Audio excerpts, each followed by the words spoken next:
Ndopegi uyu. Pawakatsika mandotaura pawakatsika muriwo. Inoti chipaituka ichi ndandatoona pekuti tikanoisa mudanga ka soro dzangu nembira dzechipinda muzimhaisana imomo. Ndoda kuhwanda kawo. Kanzuru yakauya pambapangwa. Ikati vakachongwe. Zvotoita nezvokuti vanhu vagera mudhuze netauni munomu. Semi vana vakachongwe. Tauni yakatora kwese kunosvika kwenyu. Handiti? Kwese kwakuzata tauni. Yatova tauni kunosvika kumba kwako muriwo kwese. Yatori tauni, kwatori jatai.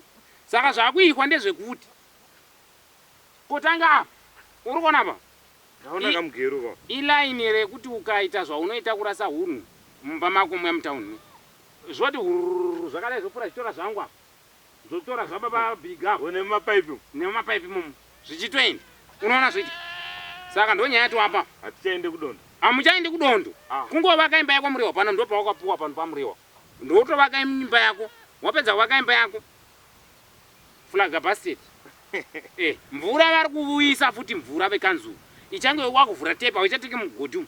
Wakuvhura tepe kuti pfururu kudai. Teta kudhorobha tisiri kumusha. Teta kumudhorobha iri kuchinjwa village Kachongo village. Iri kuchinjwa from yonzi Kachongo sebaba. Kachongo sababa. Kachongo views. Kachongo east view. Kachongo view. Kachongo ndeu. Kora kuna unzi Kachongo ndeu. Zvidipenda nemavakira teta tavaka sei. Yeah, view.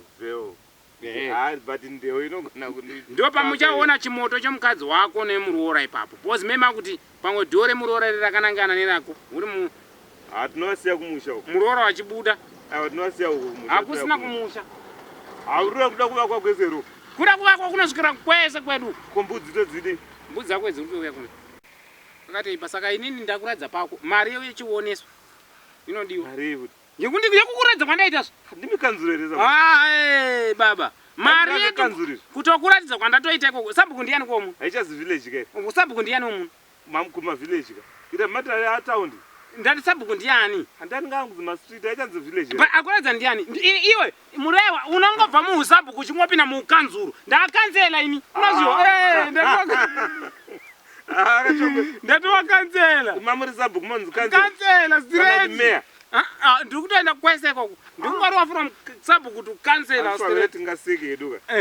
Handi nyaya yangu ini. Yei.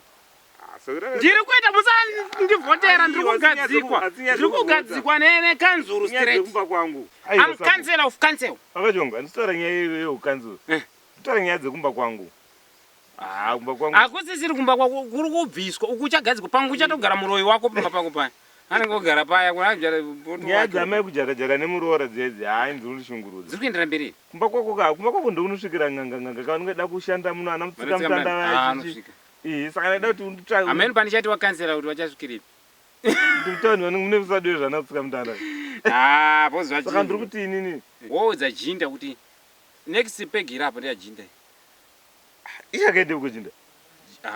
Wotomuudza achingodzoka akatera mukadzi wake kumhondoro. Wakatera mukadzi wake kumhondoro. Wakatera mukadzi wake. Anorima ikoko. Assistant yake inenge iripo.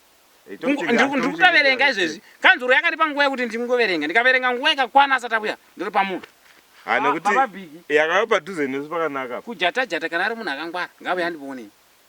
Andikuona? Andipoona ndomuendesa pakanzuro ndomunyoresa ndatokansela ini ndini kanzuro yacho. Ndomuita right. Makagadzwa here.